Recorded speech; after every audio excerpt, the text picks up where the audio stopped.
Hello chess friends and welcome to Nyezhmetdinov Chess channel and welcome to the round 4 of the Meltwater Champions Chess Tour finals in 2022.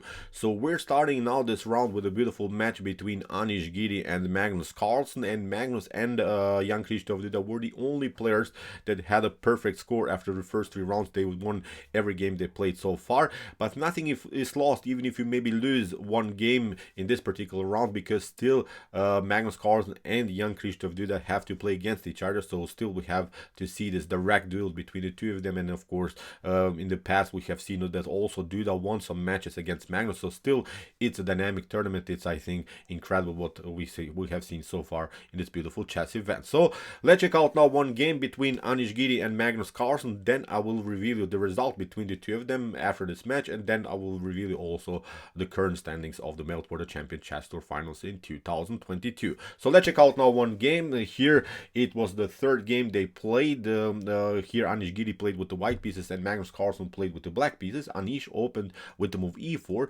Magnus plays the Sicilian with move c5, knight to f3, knight to c6, and after move bishop to b5 we have the Nyezhmetdinov-Rossolimo attack. And this idea is clear. First of all, what we're trying to do is of course to play bishop to c6, taking out the knight, doubling up the pawn structure, creating structural weaknesses, double pawn structures, weak squares and weak pawns in black's position. And of course in the near future you can also try ideas of c3 d4. And notice with this setup, with the move knight to f3, bishop to b5, you have already developed in a fast way, and now you're trying also to secure the king by calcing. So in my opinion it's a great method to play against the Sicilian. So in the continuation, Magnus plays now the French Sicilian star, sort of with the move e6. He's trying now to break the center with the move d5.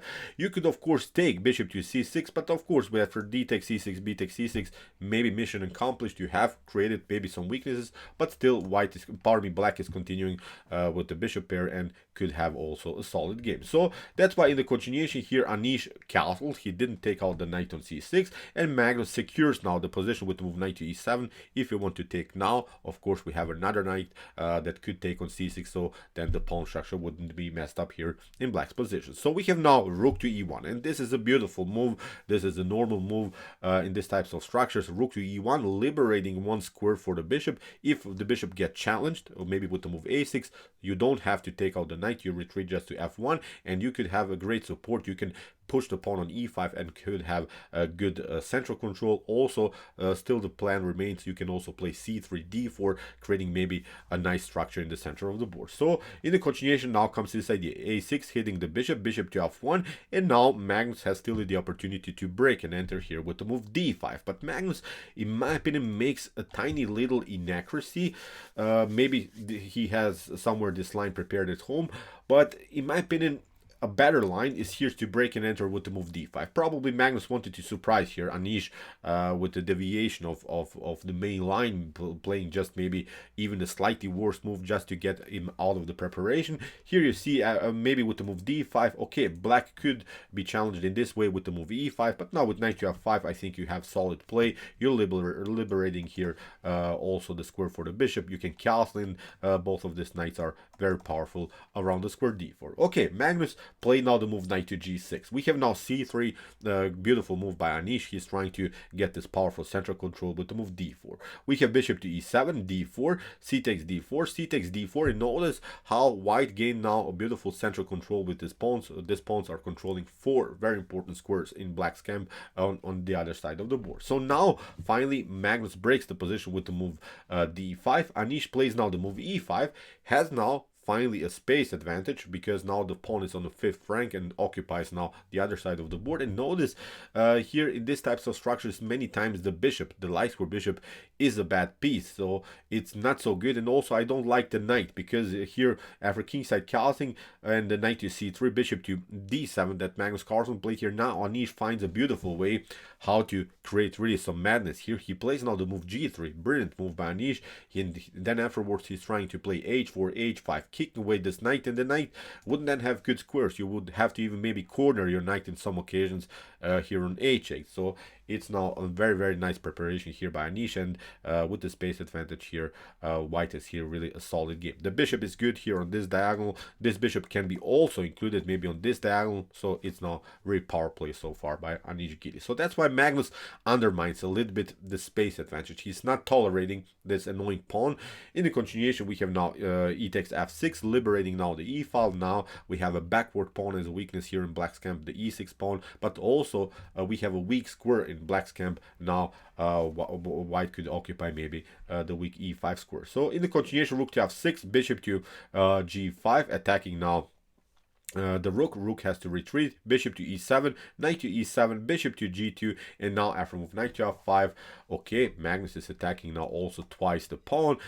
Here maybe the third time you can attack it too with queen to b6. So that's why Anish is preparing here to defend this pawn immediately. If queen to b6 happens, now still have defensive resources to play. Then rook to d1. Here the continuation h6. Magnus is not allowing here Anish maybe to come on this very active square g5. We have now rook to d1. Finally protecting the d4 pawn, and now rook to c8. Magnus brings now the last piece into the game that hasn't played so far. Very important, of course, to include all of your pieces into the game. So knight to e2. This is also a beautiful move here by Anish. He's trying to get the knight on f4 because the knight on c3 didn't have a good activity, we can agree. Now on f4 it could attack the g6. You can also reroute it to d3, maybe then afterwards on this weak square e5 that we have talked about. So here the knights, I think, will have a beautiful flexibility to find a maneuver to get some better squares, of course, in the position. So that's why Magnus undermines now the pressure here by this knight. He's not allowing this knight to come on f4, plays now the move g5, and now knight to c1. Again, Anish is trying some ideas of knight to d3 maybe, and then or afterwards knight to e5. Now Magnus makes an interesting choice, g4. He's attacking the knight. The problem in this scenario is actually that you cannot take the pawn even if white retreats with the knight. A better, maybe a more solid idea is finally to play queen to f6, continue the pressure maybe against this pawn on d4, and in my opinion black should be also fine here because of the opportunity to maybe continue the pressure on the f file. This was maybe a slightly better choice, but Magnus plays now g4, attacks the knight. We have knight to e5, but the problem is now you cannot take out here the pawn on d4. That's not possible because the good choices are here queen to f4. We can create here an attack against the knight twice with the rook and the knight. And also what can be an opportunity, you can even take out here the pawn immediately on g4. So nothing gained, I think, here for black. In my opinion, this is not something that should bother white in the continuation of the game. So that's why after move knight to e5, Magnus took now knight to e5, and now comes what is in my opinion the critical moment of the game. And here Anish makes a huge positional mistake. He plays now here d takes e5, and actually with this move he solved every positional problem in black's position, because we have talked about in the beginning when we watch this position, we have always this backward pawn as a weakness in black's camp, and also the weak square is weak on e5. These two weaknesses should be attacked till the end of this game, so this is now the way to go. But when you play d takes e5, you basically improved every single weakness in black's position. I'm not sure why Anish did this, because I think he had enough time here to make a better decision here after d takes e5. Look, now finally the structure gets solid. The backward pawn doesn't matter anymore if you have it, because it's really hard for white to attack now the e6 weakness.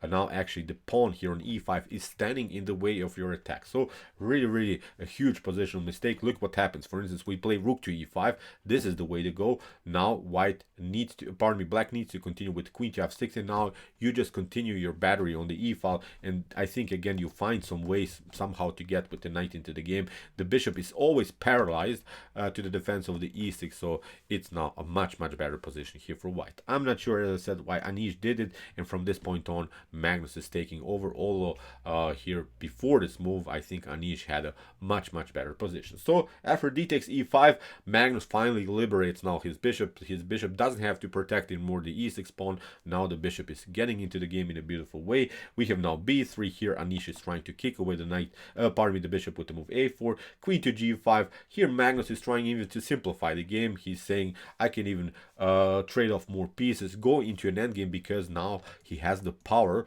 of the supported pass pawn. And the power of the supported pass pawn should never, but never be underestimated, because if this game reaches now the endgame stage, if you could just imagine this position without any pieces, without the rooks, without the queens on the board, only with the pawn structure, then black is winning because of this powerful supported pass pawn. So in order to catch somehow the pawn on d5, white needs always to go with the king maybe here to d6, but when that happens, of course, we can push the pawn. And as I said, you should always consider the structures in the endgame stage from this point on. As I said, in my opinion, black should be better here. So after move queen to g5, here Anish played queen to b4. All better ideas maybe to even kick away finally this annoying bishop on b5 with this move, trade off the queens again, at least trying to compete somehow in the game. But now after move queen to b4, Anish allows now Magnus Carlsen to get the rook on the second rank, and from this point on, it's really a messed up position for black. Your a4 move that Anish played now was simply too slow, because Magnus pulled off now really a beautiful, monstrous tactic. And maybe you can pause the video and try to see now the winning sequence here for black. Magnus Carlsen saw that immediately. That's why he played the move rook to c2 in the first place. So take your time, try to solve this mini chess puzzle, sort of try to see here the best continuation. It's not a checkmate or something, but the attack that black can gain here is really devastating. So from this point on, the game is lost simply for white. So okay, I'll give you a couple more seconds. So it's really beautiful how Magnus finished the game here. Okay, the beautiful move is knight takes g3, and you see now you don't have time to take both of these pieces. That's now the downside. Here in the continuation, a takes b5 was played.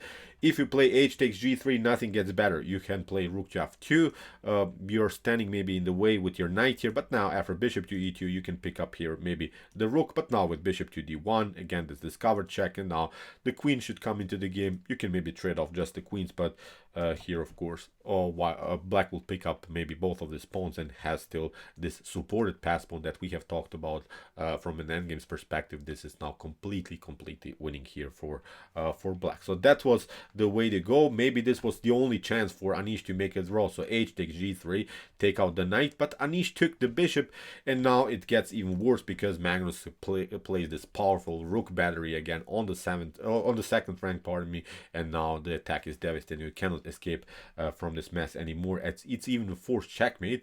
In the continuation, knight to e2 was played by Anish Giri, and now here actually Magnus missed a forced checkmate sequence, because what he should have played is knight to e2, but it doesn't matter. Every continuation is good here for black. After knight to e2, king to e2, king takes f2, you have this move g3, h takes g3, queen to g3. Now the king has to step back here on f1, but now with ideas of knight to c3, we're creating some discoveries. Here we can deliver checkmate on f2, but also on g2. The only way to prolong the game is to play queen to g4. We pick up here the queen. Now you can just sacrifice more material just in order to prolong the game, but after rook to e2 and queen to g2, this would be then a beautiful checkmate. So okay, that was the forced checkmate sequence, but after move knight to e2, Magnus took now with the rook to e2, knight to e2, we have king to h1, rook to c1. Magnus is trying now to simplify the game by trading off more pieces.